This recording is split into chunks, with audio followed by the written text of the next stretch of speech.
Welcome, everybody, to the Wednesday edition of Status Coup News. I am your host, Kim Brown. Thank you all for making some time to join us this evening. We've got a packed show in store for you tonight. If you happen to be traveling via air today, did you have a good experience? Did everything run smoothly for you? Chances are they did not, as a federal aviation agency experienced an overnight computer meltdown that resulted in literally thousands of flights being delayed. Several got canceled in addition, and this is just the latest airport technology failure to strike U.S. air carriers in the past month, resulting in, let's say, gross inconvenience for American air travelers. Pete Buttigieg, the transportation secretary, is receiving a lot of criticism today. We're going to take a look at why.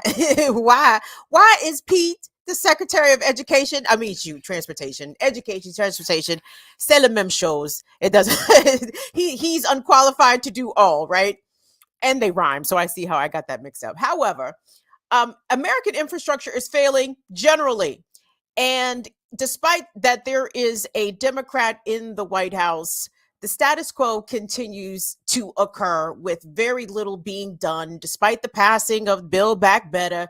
America is crumbling all around us. And today's latest airport failure is just another example of that. We're going to get into that in just a bit. Plus, coming up a little bit later in the show, as we all are aware of the recent arrest of a person who has been accused in the quadruple slaying of 4 college students in Idaho, a story that made a lot of national attention when it happened, and then the subsequent weeks until an arrest was made of the accused killer.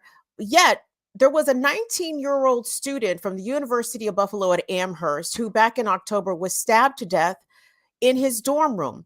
And chances are you haven't heard anything about it. We are going to be speaking with the mother of Tyler Lewis coming up, and the ways in which, number one, there has been no, if any, action on behalf of law enforcement to meaningfully apprehend, charge, do anything to the person that they believe killed Tyler. And how come the media never picked up on this story? Anybody like to venture a guess? I know the answer. The answer is race. In case you didn't get that one right away. So we will be speaking with Tyler's mother a little bit later in the show. But I wanted to lead off the show. First of all, thank you all so much for being here. Please come on in, give the video a like, a thumbs up. If you're not already subscribed to Status Coup, take a second to hit that subscribe button. Become a member of the channel. Listen, left media needs to be supported, especially independent outlets such as Status Coup and the incredible reporting and analysis that Jordan and everybody else, including myself, does here over on Status Coup. So please consider supporting the channel materially, okay? And we're going to give you guys a little preview of something that the channel has coming up in just a few short days. But I wanted to lead off, and you guys, of course, can always run the channel super chats and the like, and say what's up to me in the comments or whatever. So there's that. Big up to the Fire fam that's checking in too as well. But the big news, you guys, coming out of DC, coming out of Congress, is that the new Congress, which has just only recently been sworn in after that 4-day long 15 vote shit show trying to finally get Kevin McCarthy's useless behind elected as the House Speaker. Did the House Republicans come out and lead and say, wages are stagnant? let's introduce something that could boost the federal minimum wage, or to do something that could actually benefit all Americans? No, of course not. No, because the Christo-fascists have taken control of the United States House. And one of the first things that they have decided to do, to pass, is a bill, the Born Alive anti-abortion bill, passed the U.S. House tonight. They voted on this today, on Wednesday, with nearly every Democrat voting against. 210 Democrats vote against. And it's not shocking at all. as many abortion rights activists and reproductive justice activists have been warning us, you guys, the goal was one, yes, to get Roe versus Wade overturned, which they successfully did after many decades of not only organizing, but putting the pieces in place to make sure that when a goofball fucking pro-life president was able to be in a position to appoint 3 Supreme Court justices that would vote to overturn Roe, they made sure through the long game that those pieces were in place for that to happen. That happened. But now they want to make sure that no broads, no pregnant people get any access to abortion care, period, federally. They want to ban it everywhere. That whole bullshit that they kicked when Roe versus Wade was overturned, they being the pro-life movement, the pro-life conservatives that we have elected in Congress, they said, oh, we want to leave it up to the states. Psych. That's a lie. That is a huge lie. They don't want to leave it up to the states because as we see, the lines of demarcation have already been drawn when it comes to pro-life and pro-choice access states in this country. It's very clear that all the trigger laws were put into place via state legislatures in anti-choice states so that when that inevitable Supreme Court decision came down, those trigger laws would kick right in. But I want us to hear from some of the bright bulbs there in Congress, some of them who never have an issue. And again, this is part and parcel of what they do, but also very indicative of the level of, critical thinking that generally conservatives don't usually have. Okay, so this is some of the speeches, or at least one of the House speeches that was given introducing this Born Alive bill. And this is going to be Representative Lisa McLean. Okay, she represents Michigan's 9th district. Who, Congresswoman McLean? Let me just say, big up to the Michiganders who in this past election made sure that pregnant people had constitutional access to abortion within that state. Because if y'all, I know Detroit did not send this woman to Congress, but Michigan's 9th district, this is your homie. This is your girl right here. And I want you guys to pay very close attention to what she has to say. Let's check that out, Colin. Thank you, Mr. Speaker. I rise today for the unborn, for the protection and the defense of the most vulnerable among us. I stand here today because this week the Republican majority is doing what the previous Congress refused to do, and that is uphold the right to life. For far too long, we have seen pro-life facilities vandalized and broken into. For far too long, we have watched as Democrats refuse to protect born alive babies. Think about that for a moment. These babies are born alive, breathing outside the womb, and the Democrats want to kill them. They do not protect them.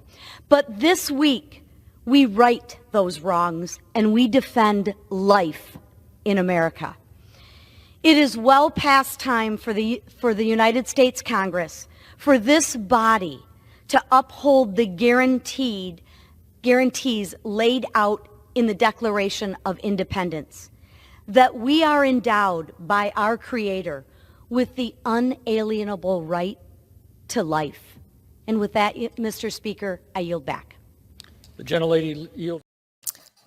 It's life, liberty, and the pursuit of happiness, something that Republicans, including some Republican women, clearly do not want other women and pregnant people to be able to experience. Liberty and the pursuit of happiness, the choice and the autonomy over your own lady parts to say, hey, maybe having a child right now is not in my best interest. But there's a couple things there. Let me hop on some misinformation that the Congresswoman there was putting out. First of all, it's very telling to me that the pro-life movement wants to characterize the pro-choice folks. Oh, we've had some pregnancy centers damaged and vandalized.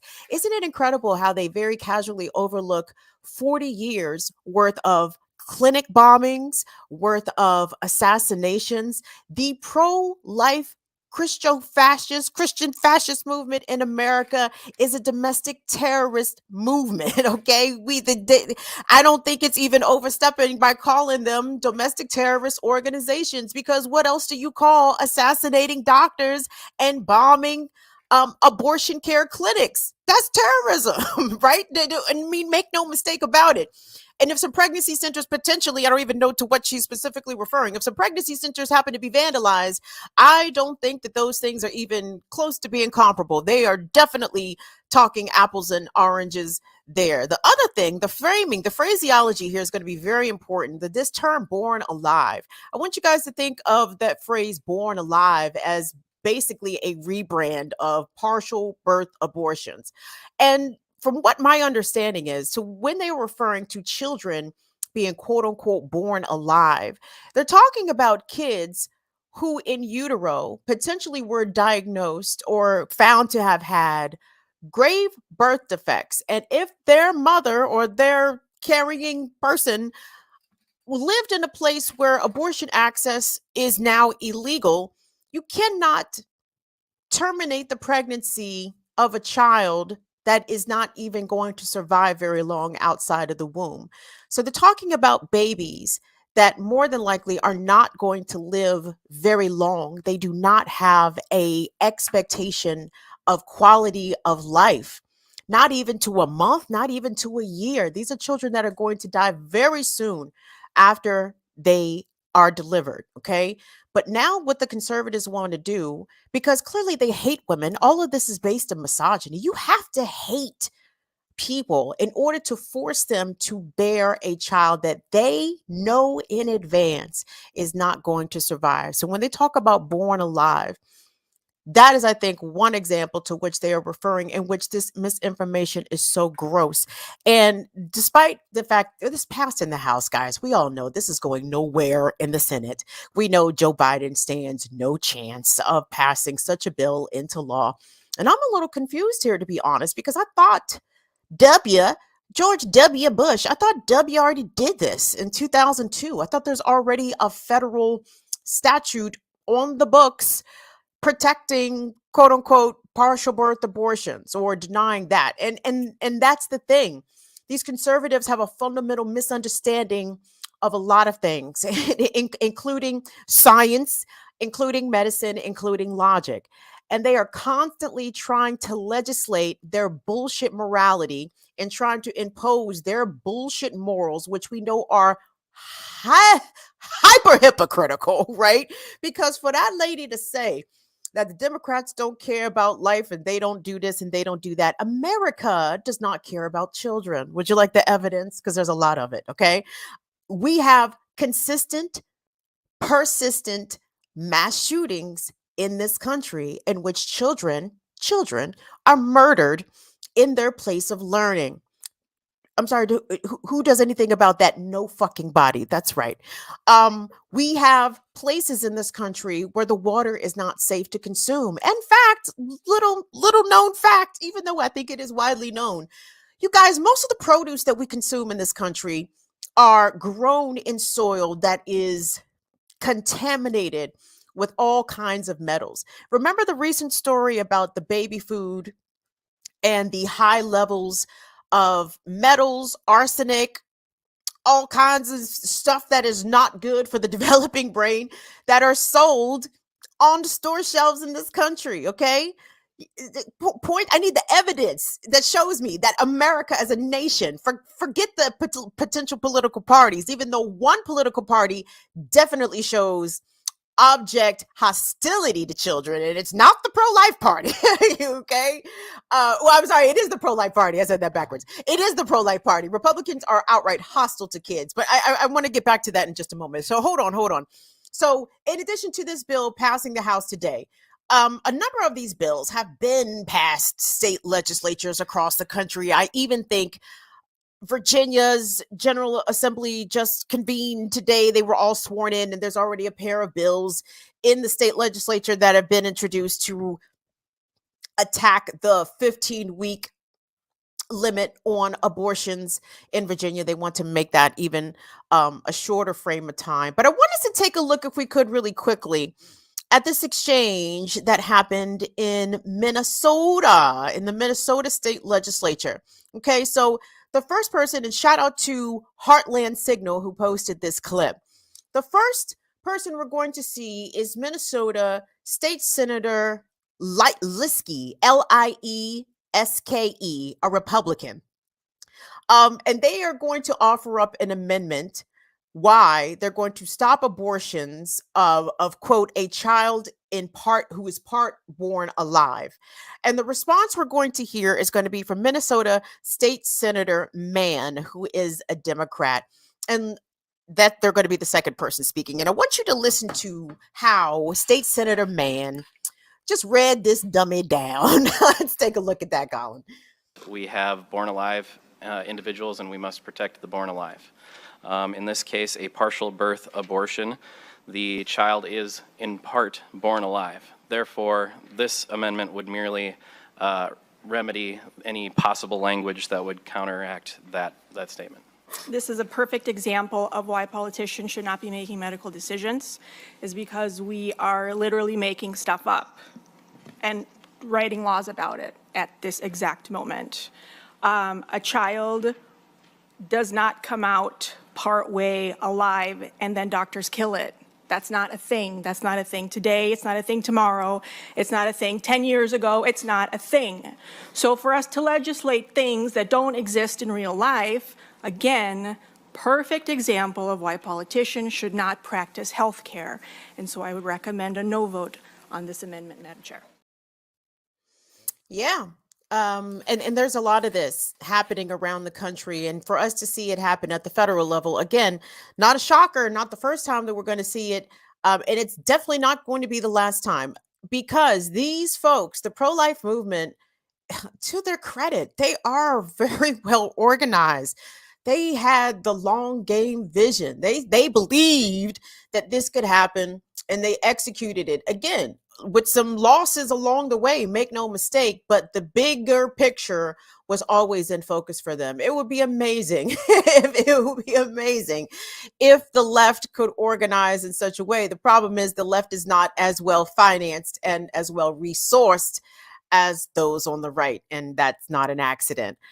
I want us to take a look really quickly at what the Democratic response was, and this is coming from Congresswoman Judy Chu, who introduced a countermeasure on the House floor to go against what the House GOP eventually ended up passing. But listen to her fine speech. Listen to this. Americans across the country have sent a resounding message at the ballot box.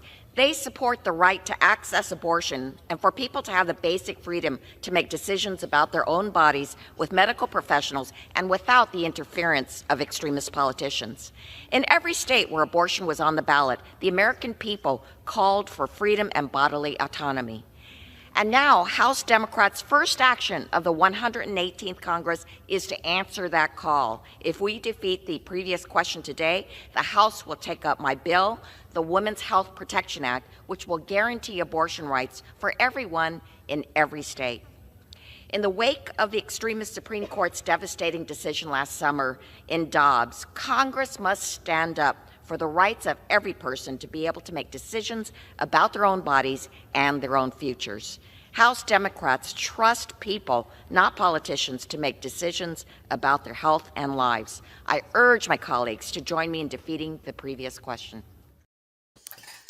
And, you know, to be honest, and you guys, I'm sure, have surmised this, but, you know, I'm not a registered Democrat. I'm not a registered Republican. I'm an independent with deep socialist leanings. Okay, maybe a touch of commie in there, a little touch of communism.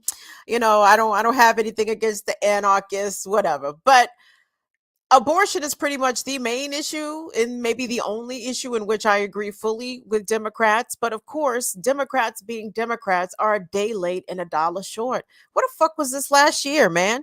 Where was this the past 2 years? Where was this urgency, this well enunciated defense of women's bodily autonomy and pregnant people's bodily autonomy. I mean, the Democrats sat on their laurels for a very long time while the right was out there organizing, getting busy. The Democrats said, oh, there's no way they'll ever overturn Roe.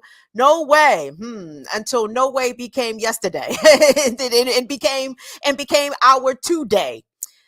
And I just hate to hear that, to be honest. I don't have anything against Congresswoman Chu, but I hate that. Why are we introducing this January 2023? How come this wasn't on the House agenda when Biden was first inaugurated? I just hate these reactionary, pardon my French here, limp dick liberals. Okay, I can't stand this. Like, the impotence, it angers me, as I'm sure impotence angers everybody. But I am particularly incensed when it is of such import to the future of what women, girls, and pregnant people are going to be able to accomplish. Pop up that Mississippi Today article, if you could, for me, Colin, because this is what pregnant folks are experiencing right now. This is a piece from Mississippi Today. Did I put that in there? Yeah. Where, and I did a story about this on my show, Burn It Down with Kim Brown, where this rape victim, this teenage girl, 16 years old, I say allegedly, I believe victims, I say allegedly to cover my ass as a journalist, allegedly sexually assaulted by her classmates, became pregnant. Her parents were unaware that the abortion ban had gone into effect into Mississippi. And when they began reaching out to their healthcare providers, including the young girl's pediatrician and her gynecologist, they were rebuffed by the doctors because they said that the 6-week ban, or the 6 weeks threshold, had only passed by a mere 2 to 3 days, and they were unable and unwilling to help. And the referrals that this family got was to try to go to Louisiana and receive abortion services. The clinic in Louisiana had closed. The next place they were looking at was New Mexico. Mind you, they live in Mississippi. What they eventually ended up doing was having to travel north to Illinois 700 miles to the expense of nearly $2,000 for the procedure and for the cost of travel, etc. So this is what Republicans want. And let's be clear, this is affecting poor women only, by and large. If you have money, you can leave a abortion restrictive state and go get you an abortion. If you're broke and you don't have money, good luck. You're about to be saddled with a child that you likely cannot afford to take care of in the first place, or even worse, if you are requiring a serious medical abortion because your life is now put into danger because of the risks associated with said pregnancy. Even worse. So they don't care about women's futures. They do not care about women's lives at all. So it is so important that, number one, again, on my channel, this is something that I'm doing. We are supporting abortion funds across the country. At Burn It Down with Kim Brown, we have it up. The Missouri Abortion Fund is who we're supporting for January 2023. My channel supports them to the tune of $50. We ask people to match us, well, to join us in donating at $50. Please and thank you. That would be friggin' awesome. Because we keep us safe, not the government, unfortunately, not Joe Biden, not the Democrats, not the Supreme Court, as the Republicans and the pro-life movement are trying to further encroach further on states' rights, basically, for residents in abortion-friendly states to continue to have access to their services. The Christo-fascism has arrived. You guys ready for it? Buckle in. Did I have another clip? I think that might be it when it comes to that. But watch the House, because this is where we're going to see further extremist legislation come out of. And again, this born alive framing is going to be what they use to try to convince people that this is actually in favor of protecting the vulnerable, which we know is bullshit. Okay. They don't even make sure that children in America have access to health care. In the state of Mississippi, where infant mortality is, I believe, the worst in the country, and I believe the far worst for Black women. I think Mississippi and, ironically, Washington, D.C. have horrific maternal mortality rates for Black women.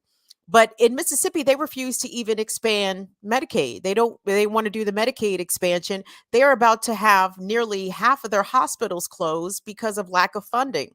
Way to go. But you care about kids? Where? I need the evidence, GOP, because I don't see it. Let me take a quick pause here for the calls. I want to thank everybody that's checking out, tuning in to Status Coup tonight, Wednesday. Thank you guys so much. And we've got something cool coming up here on the channel where you guys can support the on-the-ground reporting that Jordan Chariton and Status Coup News bring exclusively to you. If Colin wouldn't mind, coming on the screen to join me for a second to tell you about this upcoming support event for the channel. What's going on, Colin? Yeah, so basically later this month, as you guys know, doing the on-the-ground stuff is expensive, and so we're gearing up for 2023 and trying to plan out some different trips and stuff. So we're going to be doing a fundraiser, but not just that, it's going to be sort of an event. So basically on the 28th and 29th of this month, we're going to be having different guests on. It'll be from 12 p.m. to 3 p.m. I think right now is the time frame. Each day, both oh, now I'm blanking. I think it's a Friday and Saturday, but and as you can see some of the guests there, I can give you more specifics. Nina Turner will be there. We're not sure what time yet. Steven Donziger will be here on the 28th at 2 p.m. Will be his time slot. Francis Fisher will be here at 12:30 on the 29th. Christian Smalls will be 1:30 that same day, and Marianne Williamson will be 2:40 that day. So you guys can mark your calendars and different things like that, for which hopefully you'll be here for both days. But you have, if you have a favorite guest you're looking forward to, you can see which day they'll be on. We'll have more stuff coming out for that as we come along. But yeah, it'll look forward to that coming out later this month. Wonderful. Everybody set your notifications, set your bells right now. Thank you so much for that, Colin. It's vital. We have to support channels like Status Coup, channels like Burn It Down with Kim Brown, channels like Black Power Media. Because what are you going to do? Go to CNN? Sorry. Oh, I find that so funny. Oh, very droll. Anyway, yeah, MSNBC, we laugh a little harder. Ridiculous takes on mainstream cable network. Next thing I want to move on to it. I'm only going to hit this a wee bit, because we have more important topics to discuss. We do have the mother of Tyler Lewis, who will be joining us shortly. But before we get to that, I wanted to talk about what happened today, the latest kerfuffle at the airlines. So, as I'm sure you've heard, over 8,500 flights were delayed. 1,200 cancellations happened today as a result of a computer outage of a system that has an acronym. I don't give a damn what the system was called. I'm sorry. I'm the greatest reporter you ever saw. But I'm saying it's something that goes over most of our heads. Whether it works or it doesn't work, I guess is of consequence to the passengers today because of the ripple effect, as the news anchors have characterized it, the ripple effect across the country at airports because of this FAA system, computer system going down, which basically regulates the way the runways are assigned, and an important thing that pilots rely on to make sure that they depart and arrive very safely. Now, what I found interesting about this is that from the local reporting that I saw here in DC, from the reporters that were standing by at National Airport, I do not recognize Reagan, sorry, at National Airport, all of the private planes were taking off and arriving just fine. And I said, oh, look at the nation's infrastructure continue to crumble for us, the poors, the riches of the world got to take off and arrive all of their destinations just fine.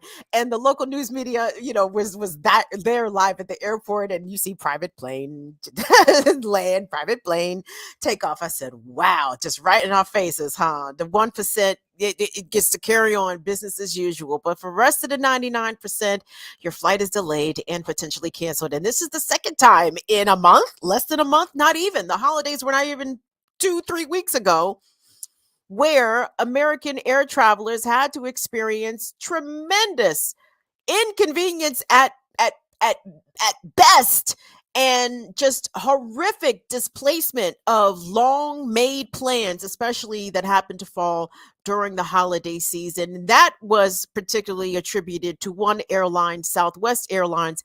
Over the past several years, however, we have seen these kinds of issues really plague some of the major carriers and some of the budget carriers as well. So, it was Southwest this last time, but it could be anybody the next time. But this time, it was not the fault of the air carriers. In fact, it was the fault of the Federal Aviation Administration, the FAA. And Secretary of Transportation, Pete Buttigieg.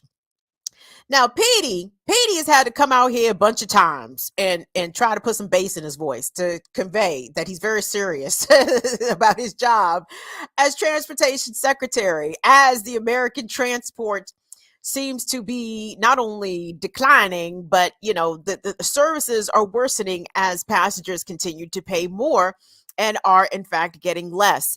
And if you could pop up the tweet from Buttigieg from earlier today. So despite the fact of this FAA computer issue being resolved fairly early in the morning, Buttigieg tweeted this out, that, the FAA has determined that they got their shit together at this. That's not a direct quote. I'm paraphrasing here.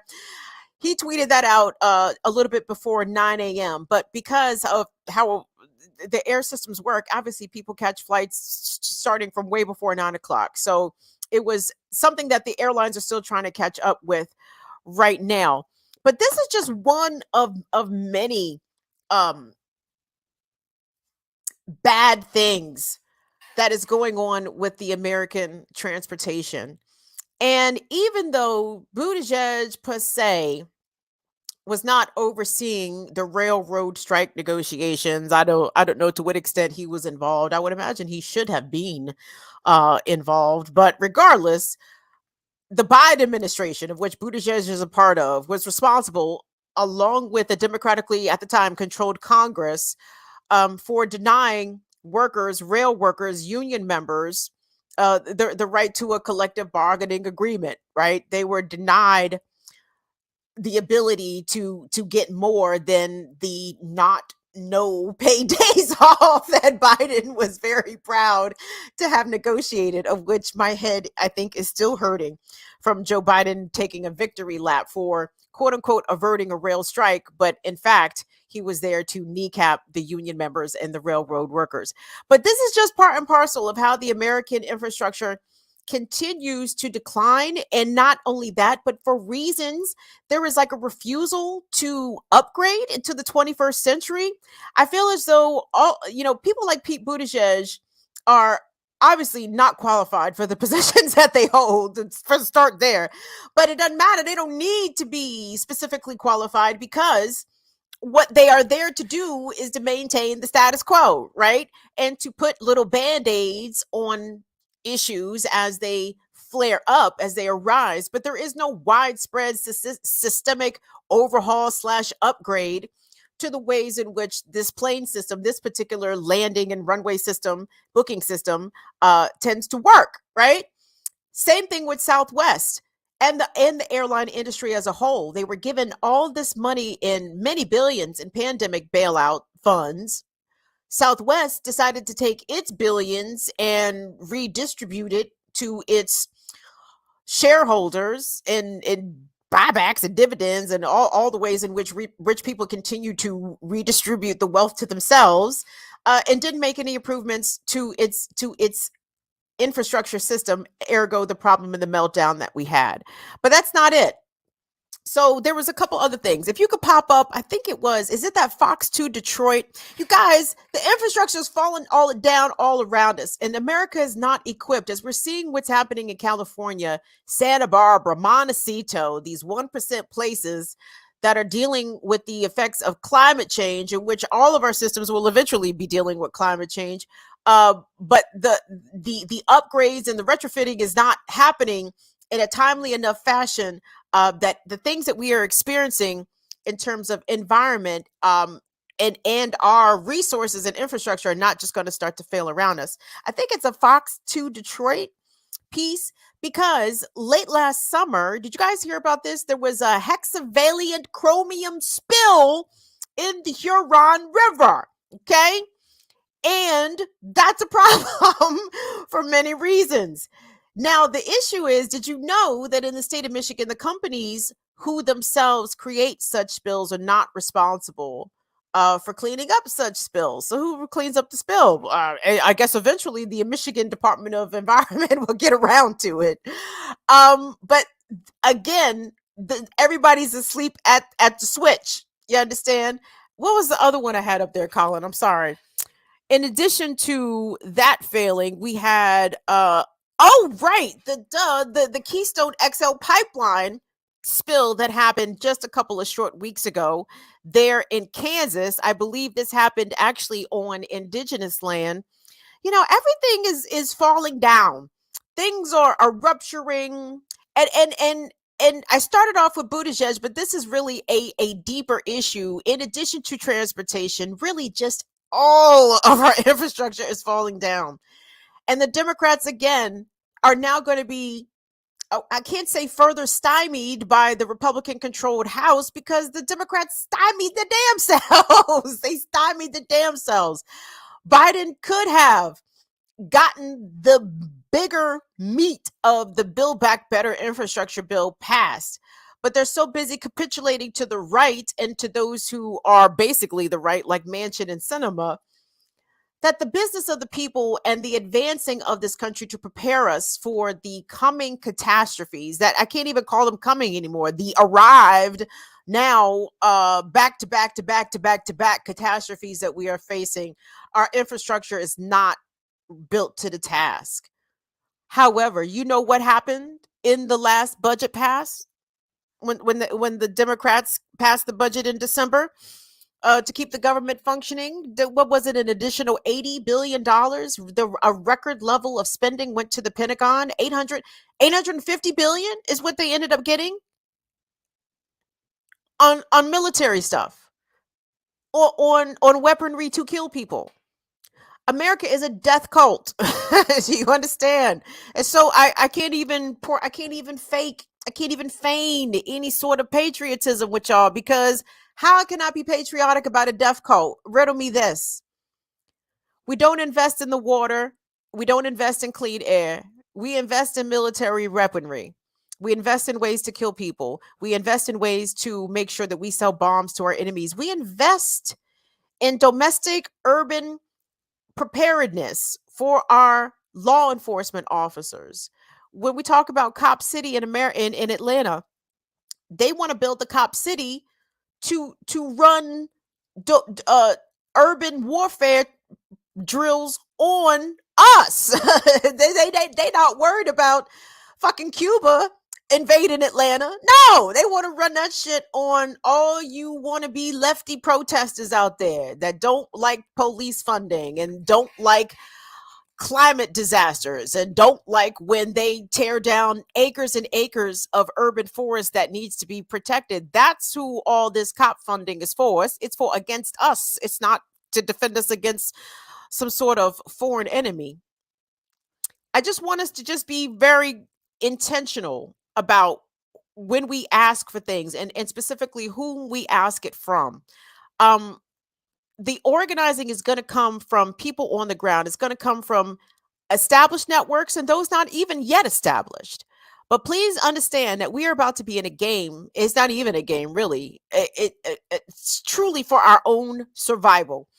And the U.S. government is not going to be there to assist because of the indifference, the incompetence, and the unwillingness to do anything substantive to prepare us for, I can't even call it the coming, the arrived catastrophes. And our infrastructure, our transportation falling down on the job is part and parcel of that. I was hoping at least Buttigieg, when I was doing so I'm like, what is going on with Pete Buttigieg? I was hoping he at least, had driven a bus or something in his day. It does not appear as though Pete Buttigieg has a lot of transportation experience, but I love the fact that never lets mediocre folks hold them back, their lack of knowledge and or experience. Ergo, Secretary Pete Buttigieg.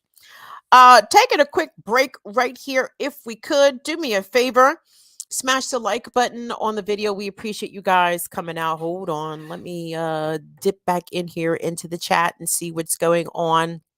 I saw you in here, Holly Horn. Thank you so much, Tressa. Thank you. Thank you. Hey, Latif. Thank you so much for being here. Aggressive Progressive. Love to see you. You guys, thank you y'all for coming up and supporting the thing. We've got a few folks in here, so thank you all for making the time to support Status Coup. Again, don't forget the end of January. It's going to be a progressively rocking good time as the channel fundraiser kicks off with a bunch of folks that I'm sure you guys already like and support. So be sure to mark that on your calendars for, I believe, the 20th and the 29th. But we'll let you know that again before that happens. So I wanted to actually go on to what I find to be a bit of a striking story, and it's tragically something that is very American. When we talk about what's American, well, this type of dichotomy in reporting is very common. So as I'm sure you guys have heard, that an arrest was made in connection with the quadruple slaying of 4 college students in Moscow, Idaho. Now, this story captured national attention for good reason. When you have people, period, but America, we tend to sympathize more with younger people when they are murdered.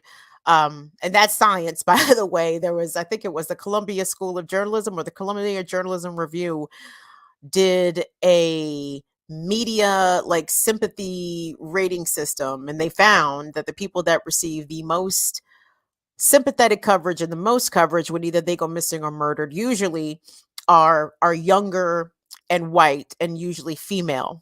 And that was the gender demographic of, I believe, the at least half or maybe 3 out of 4 of the victims there in Moscow, Idaho. And they captured somebody, and then somebody has already been placed under arrest. And we heard a lot about that for several weeks. But what you did not hear a lot about was the stabbing death of a 19-year-old student at the University of Buffalo at Amherst in New York State. And his name was Tyler Lewis. Now, Tyler was a young Black man. And it's not unknown to police who attacked and stabbed Tyler and inevitably took his life. But there has not been an arrest yet made. And chances are you have not yet heard about this story. And I believe, do we have Tyler's mother? Is she joining us? Is she standing by? Hi, Miss Lewis. We're joined today with Roquishia Lewis. She is Tyler's mother. And Miss Lewis, first of all, I wanted to extend my deepest condolences to you and your family. When I first became aware of this story, I mean, obviously just so sad that such a promising young man was taken in this way. But the lack of responsiveness from the police and the lack of attention, I would say, comparatively speaking, when we talk about what happened with the students murdered in Idaho, your son's case has not received a reciprocal amount of media attention. So I wanted to start off by, if you could bring us up to speed, at least about what authorities have shared with you pertaining to the night back in October of 2022 when Tyler was found stabbed on his college campus. Little to nothing. They just they stated that the friends that brought Tyler to the parking lot that drove him there all loaded up, and they weren't able to speak to them. That's all the information that I received. And the DA did have a not a press conference, but a Zoom meeting with me and the rest of my family, and advised that there may not be any arrest. Have they categorized Tyler's death? Has it been ruled a homicide? What determination was made, I guess, officially from either the medical examiner or the coroner? Definitely in homicide, yes. Tyler was stabbed to death, yes. So I'm confused as to how the district attorney can say to you that there will be no arrest in this homicide because people got lawyers. Like that doesn't even make any sense. It doesn't. A lot of things don't make sense. The fact that this murder is handled by the campus police doesn't make any sense. The University of Buffalo, the investigation is on the campus. Everything is on at the University of Buffalo. There's no FBI investigation like the Idaho murders. Um, Everything's tight-lipped. They're not corresponding with me. And like you said, not a lot of people have heard of this story at all. All I know that is a white male, 5'5" to 5'9", that is out there, and their college campus is not safe. But yet, they made a statement. The University of Buffalo made a statement almost immediately saying that their campus is safe. Tyler didn't know who this was. I can tell you that 1,000% that Tyler did not know. Tyler was loved by everyone. Miss Lewis, have any of Tyler's friends or, I mean, we know how young people talk. We know how social media can spread information, sometimes factual, sometimes inaccurate. What is the chatter? I hate to put it this way, I mean, but what are the streets saying? What are Tyler's friends or people who may have been associated with him or who may have knowledge about what happened that night? Have people been coming to you and telling you things outside of what law enforcement is saying? That he was set up is that it's similar to the case in Mexico of the young lady that was murdered. Shanquia. Yeah, it was very similar stories, unfortunately. Was Tyler, to your knowledge, was Tyler the only Black child or Black student in the group that was together the night that he was murdered? No, he was not the only white African American child. However, it was a little different. Tyler had a date that night. He had plans to be with his girlfriend. Those were not his friends that asked him to go to the University of Buffalo. You don't know how they. I have no idea how. Even the police did, mention. I don't know how Tyler was even saying hi to these kids because they seemed to be cut from a different cloth than Tyler. So, But he was hungry. And in terms of like evidence, what evidence have you been made aware of? Were there any messages or correspondence on Tyler's phone or social media that may have given a specific indication as to who could be behind his murder? And do you have a vague idea? I obviously don't want you to name them for obvious reasons, but do you have a specific name in mind that people have communicated to you that told you that this person is the one that did it?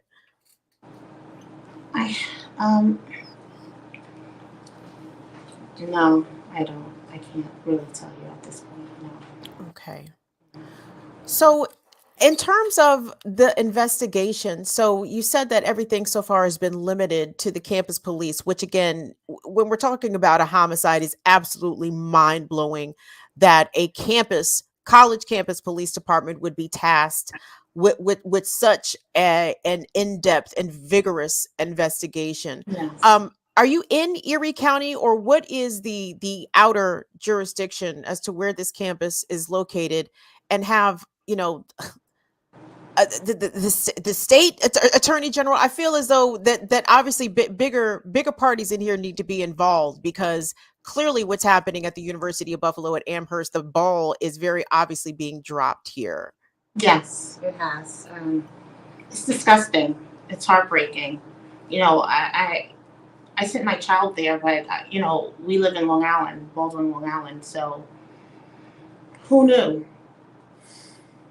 You know, we need help.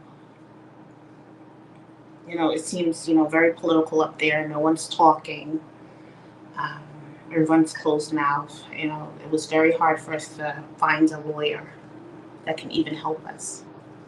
And now it's going to cost a lot of money to, get an investigator, get a lawyer, in order to just dig through all of this. And hopefully we'll get some answers and arrest, because this is not fair.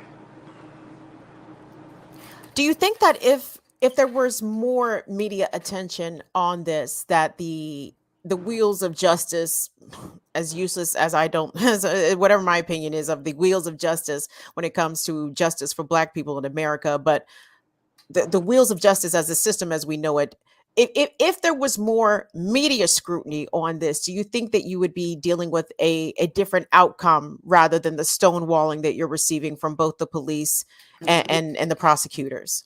Absolutely, absolutely. The ADA, they're taking us for a joke at this point. Not answering phone calls, just doing whatever. No answers. It's 3 months this weekend that my son has passed away, and it's heartbreaking. Tyler was my only son. He was the only grandson, and it's not fair. Tyler was a human being. He strived for greatness, and how dare they?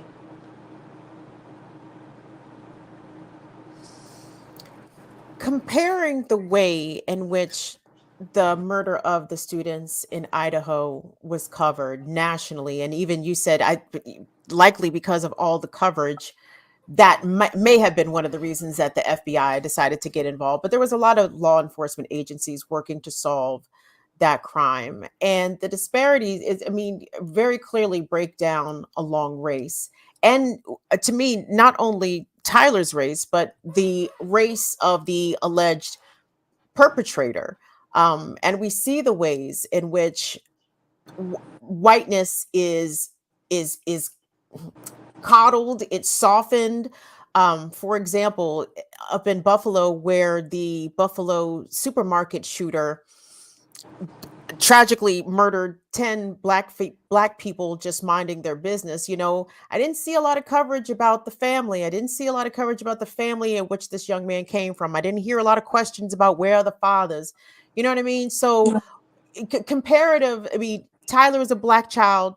This perpetrator is alleged to be white. What are the ways in which you feel as though race has played a way in which your son's case has not been covered, both locally and nationally?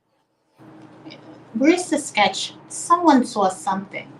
At this day and age, we have cameras everywhere. There was no cameras, there's no witnesses, and everyone's just shrugging their, like, I'm sorry, no one saw anything on a college campus, but our college campus is safe. Sorry, Mrs. Lewis, we have no answers for you. I didn't send Tyler to school for fun, and it wasn't free. And, and I'm left with nothing. No answers, no child, no son. I'm just so heart. It's so heartbreaking, especially with this young man obviously taking a proactive approach to life and setting out to discover and blaze his own path. You mentioned that hiring a lawyer and hiring an investigator is going to be costly. Do you have funds or links that people can be made aware of that if they want to support you in raising those funds in order to get justice for Tyler, that we can direct them to those places? Yes, it's exactly what it is. Justice, the number 4, Tyler Lewis. That's his social media page. And Justice for Tyler is his GoFundMe. And anything would be greatly appreciated. It would go towards legal fees. His legal fees. family legal fees. It's an uphill battle, you know. It's absolutely disgusting how, you know, we're all grieving, and now we're pushed to figure out how we're going to get justice for Tyler when this should not be. Not only should it not be, but the police, either the University of Buffalo police or the Amherst police, whatever police jurisdiction is there, I'm sure there's overlapping police jurisdiction, but the entire state of New York should not be okay with the fact that there was a known killer out there. Someone murdered this young man. People know who did it. Even the police likely have an idea, but they are, I guess, capitulating and giving more rights to a would-be defendant, even though nobody has been specifically charged. But it's like it almost reminds me of the Supreme Court Justice Roger B. Taney, that, you know, a black man has no rights that a white man is bound to uphold or bound to acknowledge. The life of your son here is being disregarded in favor of the freedom of this alleged perpetrator, whom is widely believed to be white. In the year 2023, Miss Lewis, I mean, how does that make you feel, especially about a phrase in a movement like Black Lives Matter? Like it means something, right? But when the police treat you and your son in this way, it's very obvious that to law enforcement, when there's potentially a white perpetrator and a black victim, that Black lives actually, in fact, do not matter. Yeah, it's blatant. Yeah, it's a slap in the face. Yeah, it's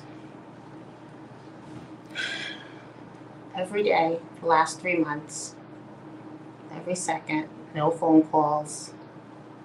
I've reached out, I've emailed, pleaded, cried, no answers. Nothing. Absolutely nothing.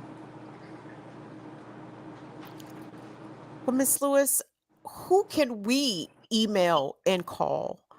Because I think it's time, you know, that everybody else do what they can to get involved and turn up the heat on those that are supposed to be providing justice for your son. Can you tell us the name of the assistant district attorney or whomever is in charge of your son's case? Because I think we would like to give them calls and emails and try to find out what's going on here. John Flynn is the district attorney. I've called him repeatedly. He has not returned my phone call. John Flynn, and he is the district attorney. Is this Erie County? Yes, Erie County. The assistant district attorney is Gary Hackbush. Can you spell that? Gary, you said Hackbush? Yes. HACKBUSH.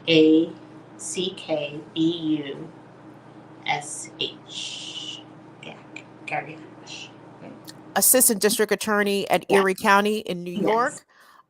Are there any police districts that we need to call? Is the University of Buffalo still handling your son's homicide investigation? Exactly. A homicide investigation. The university is handling it. And they refuse to move it. I've called the FBI several times myself to ask. I've called the hotline a million times. So, you know, please just step in. This doesn't seem right. And they just brushed me off.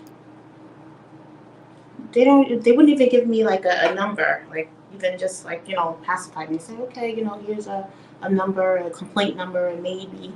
No, I'm sorry. This is an open investigation. It's what everyone is telling me.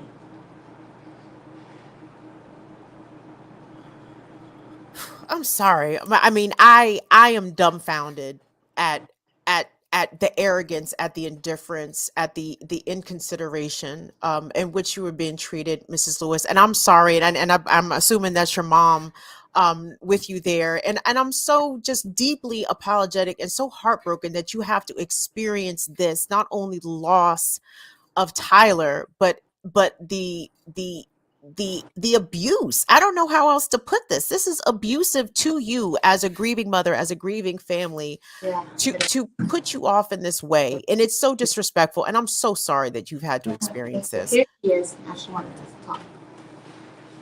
Hi, good evening. Good evening, ma'am. Thank you for being here. I'm so Yes. sorry that you guys are dealing with this. Yes.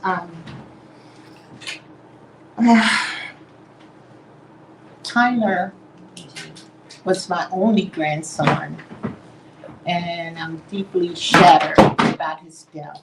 And he spent a lot of time with me, holidays, during the summer, because I'm a special ed teacher and his mother worked year round. And we were very close. And Tyler, he was a kind and humble, quiet, and very sheltered young man because he was the only child. Um, he loved his home, he loved his family, and he didn't need anything. But when he went away to school, and I don't know, apparently there were um, students up there that preyed on freshmen and sophomores that I learned, and I never knew this. And it's really heartbreaking that he would go to school and be acquainted with these type of individuals to befriend him and steal from him and lead him down the wrong path. It's awful. I have never heard of this before. And as my daughter said, the DA hasn't been very compassionate. I called him a couple of times, and he called her to say to her, "Don't have your mother calling me again." Now, I was a probation officer in Queens County, and I worked in the DA's office. And I have never heard of a DA having that type of attitude, really. And I worked there from 7 or 8 years. But he was so inappropriate, not sympathetic to our needs. It's one thing losing Tyler, but then we have to fight for justice. It's not a good feeling.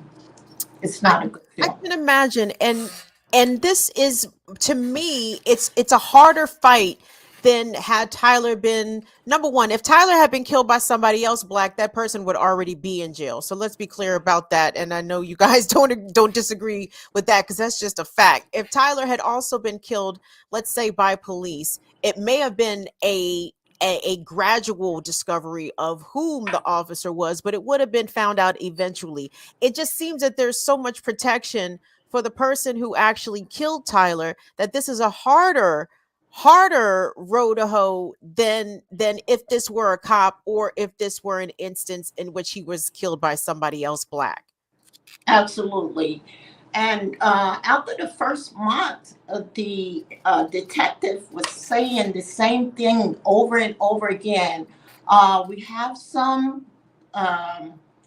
young men in my office, but they not talking. They have lawyers. They're not talking for 3 months, not talking, and then they went on to we're looking for DNA evidence, and from DNA, nothing.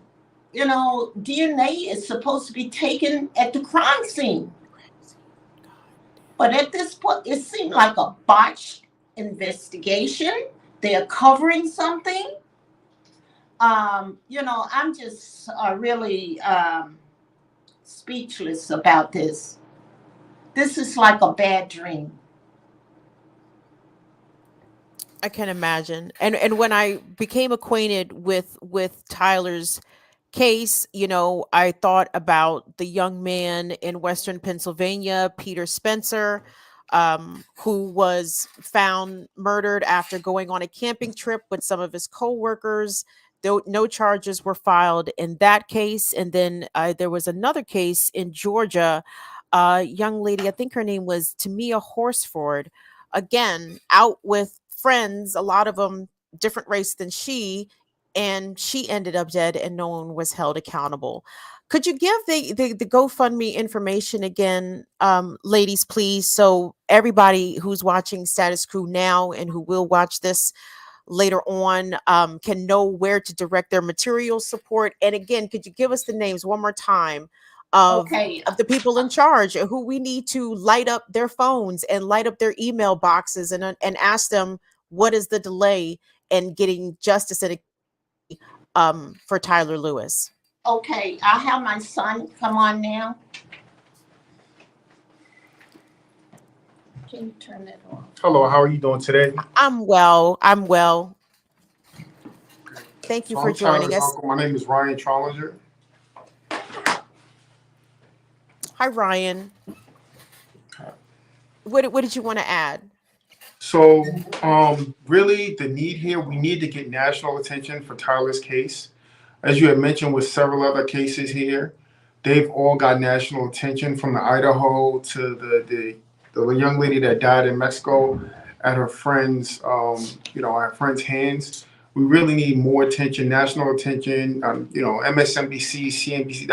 That's the differentiator here. To put more attention on Tyler's case, we need national attention on a DA to make sure that he's doing his job, because right now it feels like it's being swept under the rug, and we can't let that happen. The more this case goes on, is prolonged, the less people are going to pay attention to it, and we have to keep beating the drum. So you had asked about some information. We have, if you go on Instagram at Tyler, Justice for the number 4, Tyler Lewis. You'll see there's a link tree there. I'd ask for everybody just to follow the Instagram, follow the Facebook, share if you can, contribute to the GoFundMe. It's on that link tree there. Also, if you go to linktree.com, I believe it's Justice the number 4 Tyler Lewis as well. So you can go there and access all of the social media and the GoFundMe. Okay. Well, Ryan, again, my condolences to you, to your mom, to Roquishia for the loss of your loved one, of this young boy, this shining star. I mean, you could just see it on his face. This young man had a glow about him, and it is unacceptable that he's gone. It is absolutely unacceptable that no one has been arrested, named, and held accountable for taking him away from your family. So I want to thank all of you for making some time to share this. And I know this is hard, and I hate the fact that in order to get the word out, you all have to basically re-traumatize yourselves by telling this story again, because a lot of people just don't know, and I hate that process for you. So you all have my deepest sympathies, my condolences, and all of our compassion from everybody that's watching us here today. So thank you all so much for making some time. Thank you for having us on. We really appreciate you. Absolutely. Absolutely, guys. Justice, the number 4, Tyler Lewis. Okay, you can put that in your Google searches.